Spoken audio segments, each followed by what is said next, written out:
Hola, mis amores. It's your girl, Yanori Pouncil. Let's do our vibe check. How is your spirit today? Take a moment, feel into your body, take a deep breath,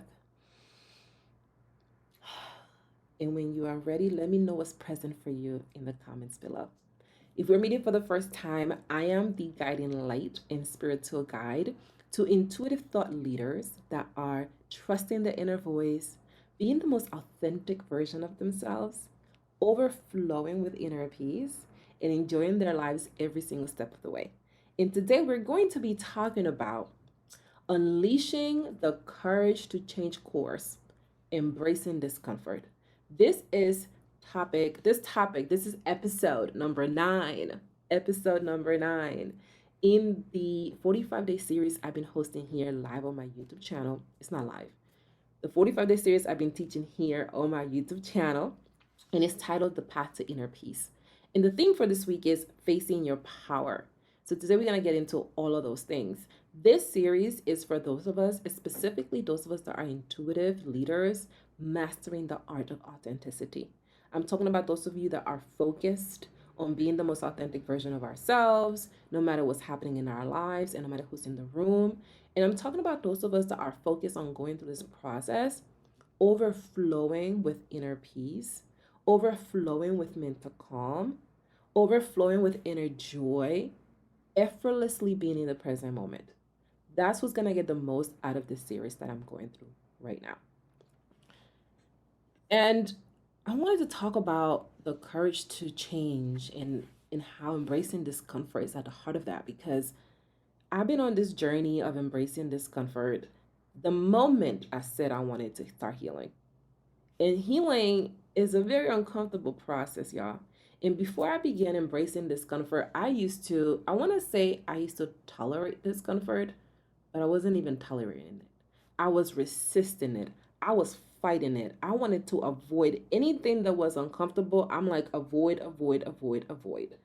And I used to justify it by saying, it's the Libra in me wanting to keep balance, wanting not to like ruffle any feathers. And I used to just say that and be okay with it. And oftentimes that meant that I was in situations a lot longer than I needed to be because I was avoiding that conflict. I was avoiding the discomfort that was going to come from having a conversation with someone or expressing myself in a certain way. And I didn't really enjoy it that much because I often felt like I wasn't speaking up for myself. And I'm a very outspoken person, don't get it twisted. I am the person calling the manager at the restaurant if my food is not right. At the same time though, I also felt like, man, I can't really speak up for myself when it's my intuition because I hadn't really like grown that muscle, you know what I'm saying? And then I began to go through the process of healing. I began to be more of my authentic self. I began to go through the process of trusting myself. And in that process, I began to embrace discomfort. And once I started to embrace discomfort, the way I handle situations is like night and day, oil and water.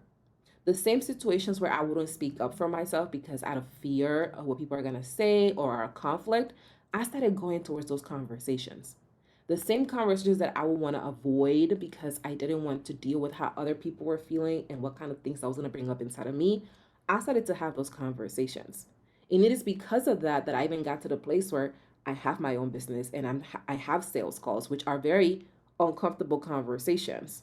And that can only happen because I've been able to embrace that discomfort. And as a leader, here's why I wanted us to talk about this. Because many of us are using the energy of victimhood to hide from discomfort. Many of us are staying in that energy of like, I don't want to be uncomfortable. I don't want to be, stretched by that. I'm good right now. I don't feel like dealing with that. And that energy can only last but so long. Because the reality is that being the most authentic version of yourself is uncomfortable. Authenticity is uncomfortable because not everybody gonna like the way you're moving. Not everybody gonna be excited about the way you're showing up. Not everybody's gonna be welcoming of your authenticity. And that is an uncomfortable part of the process because we have been taught that we want to be validated. I have been taught that I needed to be validated by people. And that made it really difficult when I was like, I'm going to speak my mind. I'm going to be this authentic version of myself because not everybody was with the program. So here are the 4 things you're going to learn today. Mm-mm. Number one, we're going to talk about the number one reason why embracing discomfort is a non-negotiable for me. And it's also non-negotiable for any leader, any intuitive leader that's focused on mastering the art of authenticity. It's a non-negotiable. Number two, I'm going to share with you what embracing discomfort looks like for me as a thought leader. Because, like I share with you, I haven't always been this way. So, there were times where I wasn't embracing discomfort and things look different for me. And I want you to see, like, how things have changed because they legit have changed. And I'm going to share with you three ways that embracing discomfort has made my life 10 times better. I'm saying 10 times better. It really is like 100 times better, if not 1,000 times better. Like, there's not a number that can articulate how much better my life really is because I started to embrace discomfort. But, we're going to do our best to articulate. And I'm going to give you a bonus. And in that bonus, I'm going to share with you the best way for you to start embracing discomfort in your life and to do it in a way that's full of ease and it's full of calm because that's what's going to support you in doing it more frequently and building the consistency that you desire and moving at a cadence that feels good to you. Now, I'm going to talk to those of you that are ready for the next step because I know that there are some of you watching that are ready for that next step, and I want to make sure you know exactly what to do. Listen, if you want to take the next step with me, if you are in a place right now that you are super ready to be supported, below this video, there is a link to work with me. It's called noriponso.com/work with Nori. And you want to click that link and you'll be able to apply for a inner peace level up session. These are 40-minute conversations where you and I take a closer look at your inner peace, at your authenticity, and see what's going on there so that you can show up in alignment with the highest version of yourself. Now, you only want to click on this link though if you're serious. Only click on this link if you're focused on this for 2024. Only click on this link if you are ready to start showing up as the most authentic version of yourself, speaking up for yourself in all areas of your life, full of compassion, full of inner peace, and full of grace. Only click on that link if that's where you are.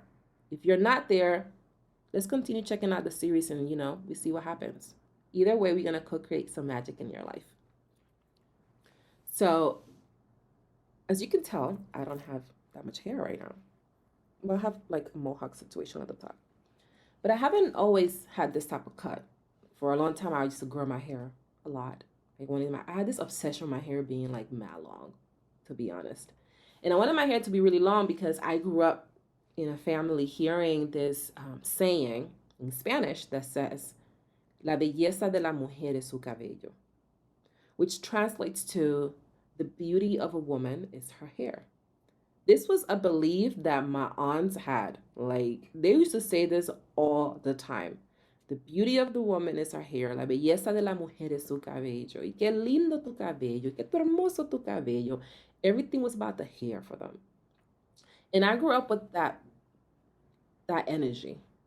And when you grow up with that energy, you don't want to be doing nothing to your hair because you have been taught that there is a right way of having beautiful hair and there is a wrong way of having beautiful hair. And the right way is to have long, beautiful hair, and the long way is to be bald headed or not have hair at all. And that's the energy that I grew up with. And the reality is that I don't always want it to have that long hair. At the same time, I was so caught up on wanting to live up to that expectation that I was trying to grow my hair so hard, y'all. Like, so hard. I was that girl crushing the berries.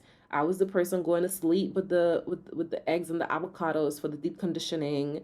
My girls that was natural hair OGs know what I'm talking about. That was me. I was doing that stuff.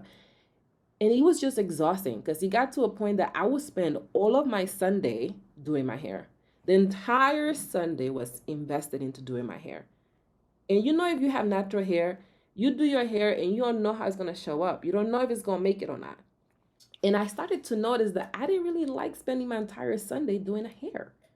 Like, why am I spending my whole day doing this? This is not making any sense. So I started to ask myself, okay, well, if I don't like doing this, well, what can I start to do that I do like? And I got to this place that I was like, I want to cut my hair off. Now, if you grew up hearing The beauty of a woman is her hair. And now you're like, I want to cut all of my hair off. You can imagine all of the internal battles that I was going through. Because a part of me is like, here's what I desire to do. And another part of me is like, I don't want to deal with what's gonna come out of that. I don't want to deal with what I know my family's gonna have to say about it. And this is the number one reason why embracing discomfort is a non-negotiable for me.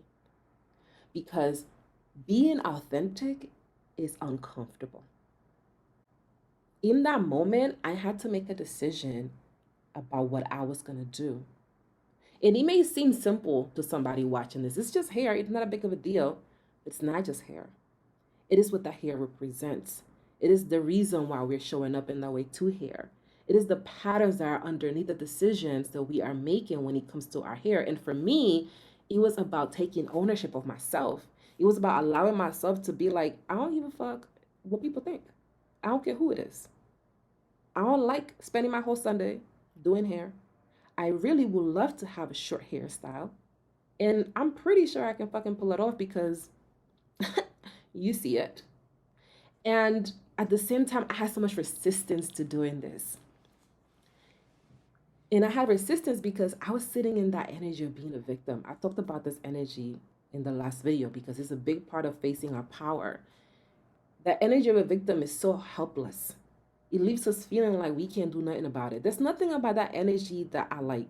And at the same time, I find myself in that energy anytime I'm being called to a higher level because I'm being called to take control over situations that I've been pretending I don't control. And when it came to my hair specifically, I had to make a decision like, am I going to be a victim or am I going to show up in my architect energy? And I remember making the decision to cut it. And that's what happens when you embrace discomfort. You act on what you want to do. And once I cut my hair, y'all, I've never grown my hair fully back since. I realized that I love having a short hair. I realized how much joy it brings me. And this is why it's so important for me that I embrace discomfort because oftentimes I'm blocking myself from my joy because I don't want to be uncomfortable. And I know that if you're watching this, you also doing that. It's also happening to you. Like if you stop right now, if you pause this video and you think about a time that you have done that, you will have many examples coming up for you. You can even share with me some in the chat and in the comments right now because you already paused the video so you can think about it. So I know this is happening for you too because we the same person. And I want to talk about what embracing that has to look like, what embracing that discomfort, because when you're being authentic, there are things you're going to want to do. And what does it look like when we embrace that authenticity? Because, sometimes it's going to feel uncomfortable to do that. Not sometimes. There's always going to be discomfort in authenticity because it's what helps us grow. So the number one thing that comes up for me is trusting my inner voice no matter what. Like, embracing discomfort for me has been all about trusting my inner voice. And my inner voice doesn't play about me. The same way that your inner voice, your intuition doesn't play about you. When my inner voice speaks, it's very clear on what the next step is. I'm the one that be acting like I don't hear it. I'm the one that be pretending like I got amnesia. My inner voice is clear on what it says. And for me, it looked like letting go what feels safe. In 2018, I quit my job at the time as a director of communications and membership relations in DC. I was working for an association. And my intuition was like, it's time to go. I had zero plans. I had zero savings, as in savings for my move, because there was no move planned.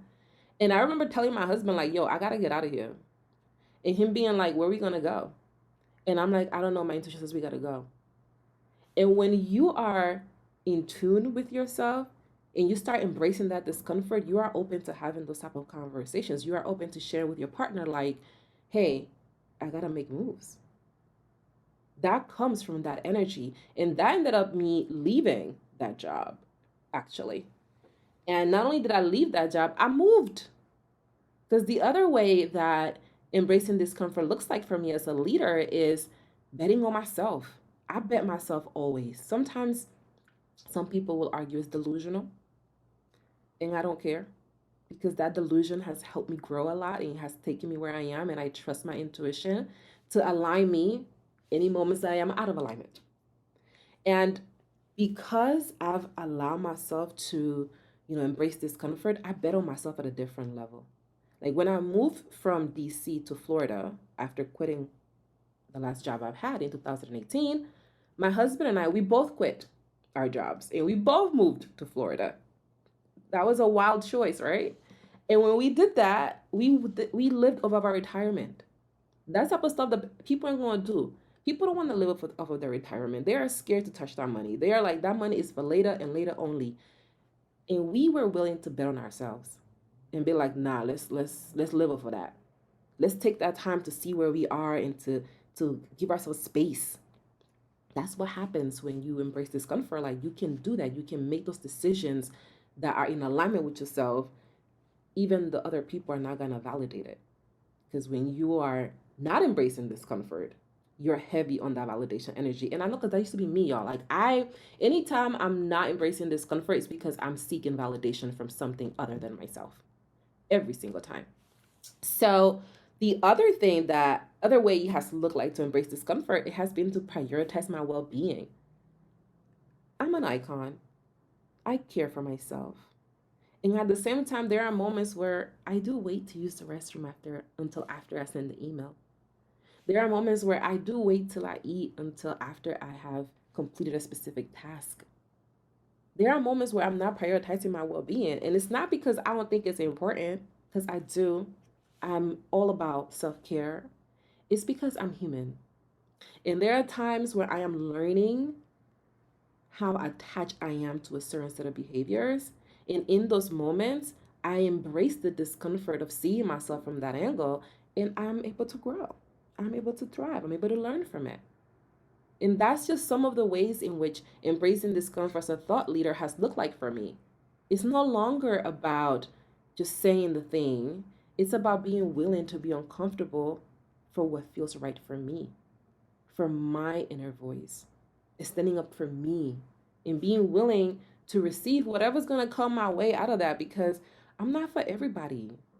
Some people are going to see me and they're like, yo, she's too much for me. And that's okay, because I'm not for you. I got to be okay with that though. And for a long time, I wasn't. And that's why I want to share with you 3 ways that embracing discomfort has made my life better. I've alluded to some of these things, but the ones I'm going to share with you, these are legit. So in 2019, so about a year after I quit my job and moved to Florida, my mother had a stroke. And I'm sharing this with you because one of my biggest fears, y'all, has always been that someone I love will need my help and I wouldn't be able to help them. And in 2019, when my mom had that stroke, that fear came to life. Because my mom had a stroke, and at the time, my husband and I were living in St. Pete off of our retirement money. We had gotten to the point where we didn't even know where groceries were gonna come from. Like, my sorority sisters were literally buying groceries for us. We didn't know where our rent was gonna come from, because we had hit a run. We had hit like, we were like, our money had gone down a lot, and we were talking about like, we had about 6 figures when we started, like a hundred and something when we started. And my mom had that stroke, and I legit didn't even know how I was gonna be able to help my mother. And I was so petrified. I was so scared. I was freaking out because I did not want to deal with the discomfort of being able to tell my parents, like, I can't help you. Like, I don't know what to do. Like, I don't got it. And I was just going through it emotionally. And in that moment, I decided I was going to embrace the discomfort of showing up differently. Because I was used to putting everybody first before me. And I was ready to move with that energy when that happened to my mom. And the thing that I was able to do was show up differently. And this is why embracing discomfort in my life like 100 times better. Number one, I am able to stay calm and hold space and not make things about myself. When that happened with my mom, I felt the fear. I felt how I was feeling. I wasn't pretending like the shit wasn't there. At the same time, though, like, I was like, all right, this sucks. It's not ideal. Let me hold space for them. Let me focus on where they are. Let me meet them where they are. Because my family was in Honduras when this happened and I was in Florida. And usually I would be like, let me hop on a flight. And instead, I was like, no, what will make the most sense right now? And because I allow myself to have that space, to hold that space, I was able to see the next step. And the next step is actually one of the beautiful things that came from this experience was learning to ask for help. I know that I'm not the only leader and successful person that legit be having a hard time asking for help. And during those years, I was having the hardest time asking for help. And when I remember God and my inner voice letting me know, like, we got to ask for help, that's the next step, I was weeping. I was bawling my eyes because I was like, how did I get here? I used to be the type of person that would judge people that had GoFundMe's. And now I'm the person that got to go ask somebody for help. I was going through so much inner turmoil because of that. And once I embraced that discomfort, I allowed myself to see that I was human. I allow myself to see that, like, I can ask for help because I don't always ask for fucking help, number one. And number two, I've cultivated a community that is so excited to help me. I sent out 2 text messages to my sorority sisters and to my close friends, and I was like, y'all, here's what's going on. Here's where it is. Can y'all please help me? And together we collected about $1,000 at the time to send over to my parents to help with my mom's care in Honduras while they were able to make their way to the United States. So, like, I was able to ask for help. I would have never done that shit before if it wasn't because of that situation. I wouldn't have embraced that discomfort. And when I did ask for that help and I received it so effortlessly, I just felt so supported. I was so grateful for my tribe. And that's an opportunity I tend to rob them of because I don't be wanting to be asking for help. It just completely made me a better person because now I allow myself to ask for help and I allow myself to receive that help. Because sometimes we ask for help and we don't receive it. I know I've been that person asking for help and being like, you're not doing it how I'm doing it. Let me do it my way. And I learned to receive. I learned to receive with joy, y'all. I learned to receive with enthusiasm. And it has just changed my life because when I'm changing and I'm growing, I'm open. And when I had the baby, when I had my son and I was pregnant, I was able to allow myself to receive so much help and support because I knew I didn't have to do it alone because of those experiences I had with my friends when my mother had that stroke. It all has been working wonderfully for me and to help me. So I'm going to share with you a bonus. But before I do that, I want to talk to you. Do you desire to be supported? Do you desire to start receiving the help you're asking for? Do you desire to have me by your side as you're going through your journey of authenticity so that you can overflow with inner peace and enjoy your life every step of the way? If that's you, I'm currently enrolling clients. Come through. Let's make 2024 the year that you're the most authentic. Because I know it's going to be your year regardless. Like, you're iconic. Everything you do turns to gold. That's just how you move in the world. Let's do it with inner peace. Let's do it with inner joy. Listen, there is a link below this video so you can book an inner peace level up session with me. 40 minutes. You and I are going to have a one-on-one conversation. It's going to be me up on that call with you. It's going to be a video call. You're going to get to see all of this in all its glory. And we're going to sit down and talk about where you are. And we're going to discuss what really is getting in the way of you being the most authentic version of yourself with inner peace. What's really in the way of you showing up effortlessly as the version of you that lights you up. And we're going to talk about the best path to get you there. So you want to apply to one of these sessions.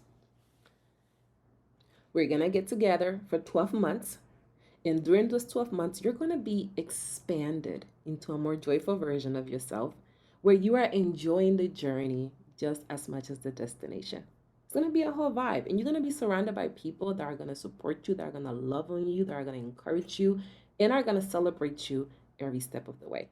To apply for these sessions, click on the link in the description box below, and let's co-create some magic in your life, mis amores. Are you ready for the bonus? Give me a sunflower if you're ready for the bonus. So today I'm going to share with you the best way to embrace discomfort with ease and with calm in your life. Because when you embrace discomfort, things just get better for you. I know because they better for me. And this is how I know that this shit works. I'm only sharing with you the stuff that I know works because I put it to practice. I've applied these things for years. I've been doing this for 13 years. I'm sharing with you what's actually worked for me and works for my clients, what gets the results. So the best way to embrace discomfort, to uplevel your inner peace with ease and with calm, is to focus on what you can control. I know. Is to focus on what you can control. And this is gonna be triggering like crazy. Focusing on what you can control is gonna trigger you like crazy. It's gonna trigger everything within you that you're currently healing from. So take your time, give yourself grace, because it's gonna get real. And at the same time, that's why it works. That's why it works because you get better and better at seeing how attached you are to controlling things that you actually cannot control. And the better you are at seeing those things, the better you are at releasing them. And you begin to notice that all that matters is that you focus on what you can control. And when you focus on what you can control, you realize that the only person you can control is you. And everything in your life begins to unfold more joyfully because then you know that when you are focused on things that you can control, you can redirect that energy to do. Isn't that dope? I feel like that's one of the dopest shit for me when it comes to healing and learning and being authentic is that we can always come back to ourselves. That we are the foundation of the journey and we are the guides of the journey. It's just a beautiful way of operating because it's not out there. I don't need out there to okay me. I get to okay myself. Mm, I just love that about this journey. Let me know if that's resonating with you because I feel like there's a lot to dislike about the journey of authenticity. There's a lot to be annoyed by. And at the same time, there's a lot of joy. There's a lot of excitement. And that's what I want you to anchor in the moments that it feels uncomfortable to be yourself. So let's talk about the next video. Are you enjoying this series? Has this been pouring into your spirit? Have you been finding this helpful? I want to know. I want to know. I want to know. I will sing the song at the same time. Number one, I cannot sing. And number two, I don't think YouTube gonna like that. All right. Here's what we're gonna cover in the next video. So in the next video, we're gonna talk about your blind spot. We all got a blind spot. And sometimes we don't know what a blind spot is. And when we don't know what our blind spot is, we're not able to see how that is impacting our lives. So I want to walk you through that during the next video. Thank you for joining me today, mis amores. Did this pour into your spirit today? Let me know in the comments below. For those of you that have submitted your applications to work with me, I see them coming in. Let me tell you something. I'm excited to see you on the other side because we are going to have a great time. All right. I look forward to seeing every single one of you in the next video when we talk about our blind spots. My name is Yanori Pouncil. I am the guiding light and spiritual guide to intuitive thought leaders that are trusting the inner voice, being the most authentic version of ourselves, overflowing with inner peace, and enjoying our lives every step of the way. And I'm here to make sure that you see things clearly. Thank you for joining me. Y hasta luego, mis amores. Remember, you are a vibe. Hasta luego.